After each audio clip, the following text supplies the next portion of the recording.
Hello guys, my name is Dora and you're welcome to Adora's Zone. On today's edition of the program, I'll be talking about a very sensitive matter, a very sensitive topic, which a lot of us are actually very careful when talking about, because it involves money. It involves finance. So whenever we're talking about issues like this, a lot of people are always trying to be very skeptical.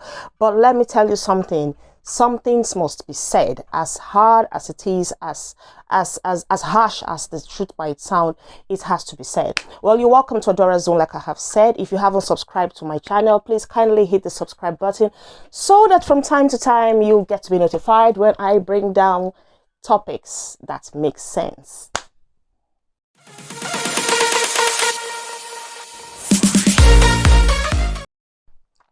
Welcome back. Okay, today I'll be talking about, my topic says 100 reasons why you should quit, right? And you're actually thinking it's 100 reasons. For God's sake, who actually has 100 reasons to quit his or her job? That job must be hell.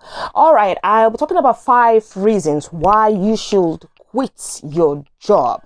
And now, for the benefit of those who actually are kind of skeptical about quitting their jobs, or for the benefit of people who are kind of scared and worried because they have only one means of income, which is just their salary, I think you should actually think properly before you quit that job.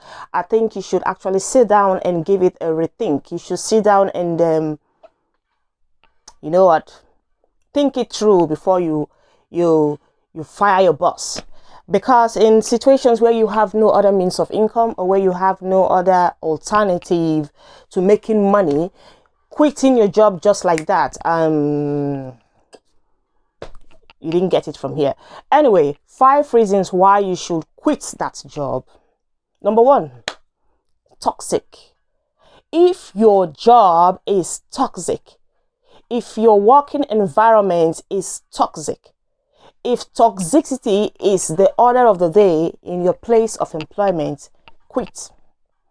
Yeah, I said it. You heard it from here. Quit that job if you know you are not having the peace of mind you expect, if you know you are not happy working in a place where your colleagues and your bosses are giving you a hard time, everyone is pushing you to the wall, people are stepping on your toes, you're not happy.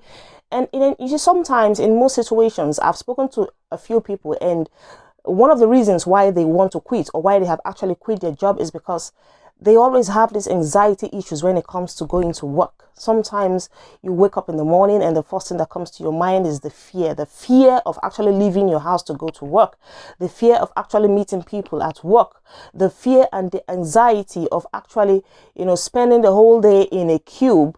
And sometimes you just feel like, what am I doing? What on earth am I doing? Am I enjoying this job?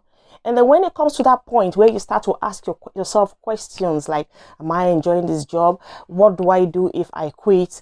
Am I happy to go to work next week? What happens on a Friday? Most times people are very happy on Fridays because it's the last day of work and they don't have to go again till Monday.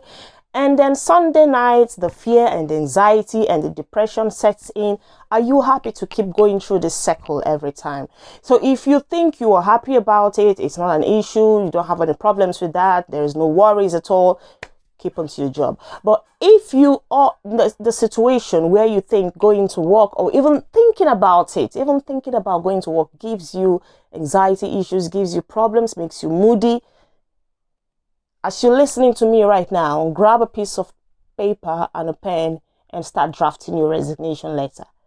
Because why on earth would you want to go to work when you're not happy? Why on earth would you want to go to work when you are moody? Why on earth would you want to work in a place where you don't find any fulfillment, where you're having anxiety issues, you're being depressed?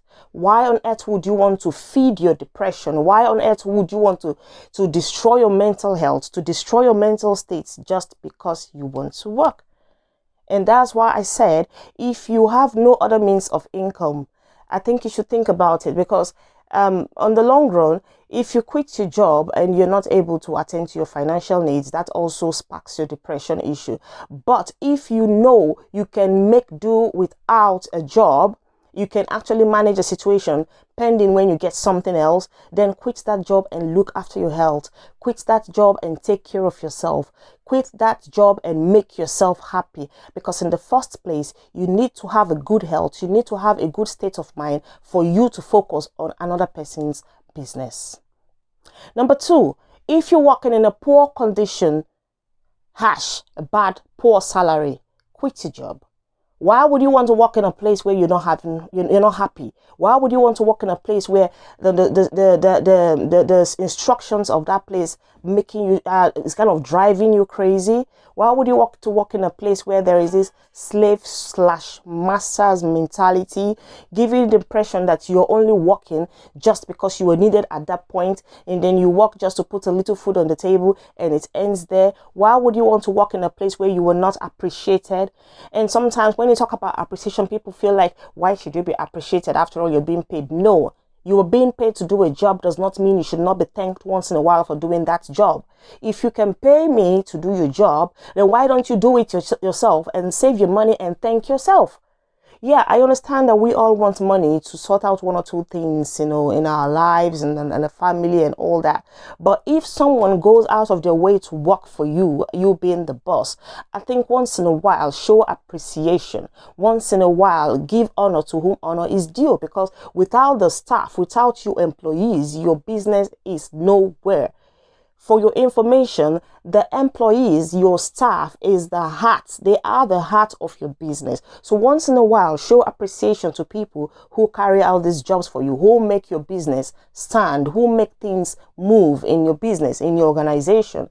So if you are not being honored properly, if you are not being appreciated for what you are doing, for the job you are rendering, for the services you are rendering in any organization, or if your salary is not up to standard, it's not what you expect, it's below par, it's below your expectation as per what you think you are doing. If it's not what you think you should be getting compared to the job you are being, compared to the output you are putting into that job, quit that job. There is no reason why you should be underpaid for something that you should be appropriately paid for. There is no reason on earth why someone should use you as a slave, because in the first place, if you are not properly paid, if you are not properly encouraged financially, you will not have the willpower, you will not have the zeal, you will not be eager to want to put in your best to the job. So for employers, if you want someone to put in his or her best to your job, to give their best to that job, I think you should pay them appropriately what they think, or what you think, or what the both of you think is appropriate, is standard. Do not underpay. Do not underpay or cut your salary, your employer's salaries, just because you think you're doing them a favor by giving them a job. You are not doing them a favor. They are actually working for you. So you have to, in other words, pay them for what they are working for. They are not doing it for free. No one should work for free. Then the third one is, hello everybody, you are replaceable. Listen, no matter the skills, no matter the expertise, no matter the degree, no matter the qualifications you have that you bring into an organization, the minute you leave, someone else is taking your position. Get that here. So don't think you're too special. Oh, without me, the company is not going to run. Without me, the company is going to go on a halt. Without me, no way, my darling. Without you, the company still stands. There are lots of situations where people die and immediately they die, the company puts on a vacancy for replacement. People leave, and sometimes, in most cases, in less than 2-3 days, a vacancy is out for the replacement of that position someone has just left. So do not think you are very, very special in the eyes of any organization. The minute you leave the door, someone else is vying for your position. So that's the more reason why you should pay more attention to yourself, pay more attention to your health, pay more attention to your mental state. Are you happy with the job? Are you happy where you are? Are you happy leaving your house to work for someone else? Are you happy not being appreciated if that's the case? Are you happy generally 100% with what you are doing for another man's business, for another man's organization, knowing fully well that once you leave the door, Someone else is taking your space. Yes, I repeat, someone else is taking your space. And sometimes the person who might take your space might not even have all the qualifications you have, might not even have all the degrees, might not have the skills, might not have the personality you have. But the fact is that the vacancy cannot be left for long. The position cannot be left vacant for long. So do not think that once you leave the office closes or falls down. No way. Someone else is taking your position. That's the more reason why you should concentrate on yourself first. Your organization, your boss, your company does not give a damn about who you are or what you are when you are not there. They are only there to make use of you when you are there and to enjoy what you can offer. So once you pack out of that place, for goodness sake, someone else comes in. You're not irreplaceable. The next one is that you cannot get rich working for someone. You cannot never get rich working for other people.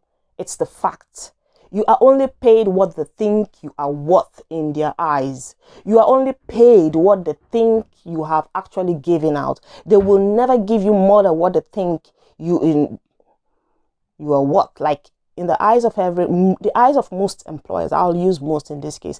In the eyes of most employers, most organizations, they are using you to make profit for themselves. So they're not looking at you because they're not actually employing you to make you rich. No, they're employing you to make them rich. You're employing you to bring profit to the organization. So you cannot get richer than your boss, if that's understood. You cannot get richer than your boss. So no matter how long you work in a particular organization, no matter the overtimes you take, no matter how many hours you put into your job, just have that at the back of your mind that you'll climb to a certain level and you're there. You just get there. You're stuck. You cannot rub shoulders with your CEO, if that's it. And then the last but not the least, if you have bigger dreams, if you have visions, bigger visions. When I mean bigger visions, I mean larger dreams. If you're thinking big, if you're thinking, wow, I want to explore this, I want to do this, I want to try out this opportunity, I have a business plan in mind, I want to put in my heart into it, I want to think about how I can make it grow, I want to feed this, I want to do. If you have all of these dreams, working for other people might not be the best, because in the first place, you are going to be limited. In the first place, you're going to be distracted. You're going to be putting all of your energy working for someone else that you will not have enough time thinking about how to grow your own idea. You will not have enough time thinking of how to grow your own business. You won't have enough time thinking of how to grow your own dreams, of how to water it, to make it grow from how. You will not, because in the first place, you are always busy. You get to work, you come back, you're tired, you go to bed. The next morning, you go to work, you come back, you got tired, you go to bed. The circle repeats itself. So at what point do you have to actually sit down and say, okay, yeah, this plan B of mine, this is how I want to move. I want to nurture it. I want to watch it grow. I want to do this. I want to do that. How can I go from here to here? It's a bit limited. It's a bit of a time constraint to you. So what I'm trying to say is that if you have bigger dreams, if you have larger dreams, if you see yourself bigger than where you are now, if you see yourself bigger than where you are today, if you see yourself like, man, in the next 2 years, I want to be up there, I want to be high there, I want my name to be heard, I want my face to be recognized, I want to make an impact in the lives of people, I want to be a household name.